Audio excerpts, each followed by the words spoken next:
नीम करोली बाबा को केवल भारत ही नहीं बल्कि विदेशों में भी प्रसिद्ध संत के रूप में जाना जाता है। ये 20वीं सदी के महान संतों में एक थे, जिनके दर्शन के लिए बड़ी बड़ी हस्तियां भी लालायित रहती थीं। नीम करोली बाबा के भक्तों की सूची में एप्पल कंपनी के फाउंडर स्टीव जॉब्स, प्रधानमंत्री नरेंद्र मोदी, क्रिकेटर विराट कोहली और अभिनेत्री अनुष्का शर्मा का नाम भी शामिल है। बाबा के अनुयायी इन्हें हनुमान जी का अवतार मानते हैं। बाबा के जीवन से कई चमत्कार भी जुड़े हैं, लेकिन इतनी महानता होने के बावजूद भी बाबा स्वयं को साधारण व्यक्ति ही मानते थे और किसी भी भक्त को अपने पैर छूने नहीं देते थे। जानते हैं नीम करोली बाबा के संपूर्ण जीवन के बारे में। नीम करोली बाबा का जीवन परिचय। नीम करोली बाबा का जन्म उत्तर प्रदेश के अकबरपुर में 1900 के करीब हुआ था। इनके पिता का नाम दुर्गा प्रसाद था। नीम करोली बाबा का वास्तविक नाम लक्ष्मी नारायण शर्मा था। बाबा जब तक जीवित थे, लोग उन्हें नीम करोली बाबा, लक्ष्मण दास, हांडी वाले बाबा, तिकुनिया वाले बाबा और तलैया बाबा जैसे नामों से जानते थे।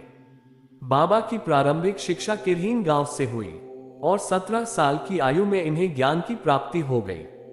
नीम करोली बाबा का विवाह 11 वर्ष की अल्पायु में ही कर दिया था, लेकिन विवाह के बाद बाबा ने गृह त्याग कर दिया और गुजरात में एक वैष्णव मठ में दीक्षा लेकर साधना करने लगे।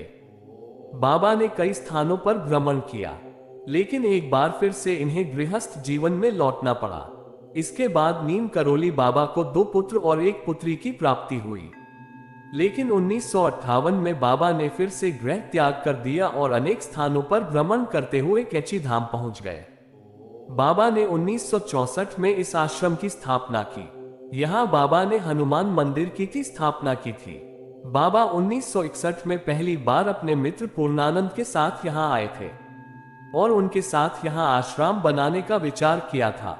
बता दें कि नीम करोली बाबा के आश्रम केवल भारत में ही नहीं विदेशों में भी हैं। नीम करोली बाबा की मृत्यु। नीम करोली बाबा आगरा से नैनीताल जा रहे थे, तभी रास्ते में उनकी तबीयत खराब हो गई, जिस कारण उन्हें वृंदावन स्टेशन पर ही उतरना पड़ा। आनन फानन में उन्हें अस्पताल में भर्ती कराया गया। बाबा ने तुलसी और गंगाजल ग्रहण कर 11 सितंबर 1973 को अपने प्राण त्याग दिए। वृंदावन में नीम करोली बाबा की समाधि मंदिर है। हनुमान जी के उपासक थे बाबा नीम करोली। बाबा नीम करोली को भक्त व उनके अनुयायी हनुमान जी का अवतार मानते थे, लेकिन नीम करोली बाबा खुद भी हनुमान जी की पूजा करते थे। उन्होंने हनुमान जी के कई मंदिर भी बनवाए। जब कोई भक्त नीम करोली बाबा के पैर छूता तो बाबा पैर छूने से मना कर देते और कहते पैर छूना ही है तो हनुमान जी के छुओ। नीम करोली बाबा भले ही आज जीवित नहीं हैं, लेकिन उनके भक्त श्रद्धापूर्वक उन्हें मानते हैं। बाबा अपने अलौकिक रूप में भक्तों के बीच हमेशा विराजमान रहते हैं। मुझे आशा है कि आपको मेरे वीडियो में साझा की गई जानकारी पसंद आई होगी। कृपया लाइक करें, शेयर करें और सब्सक्राइब करना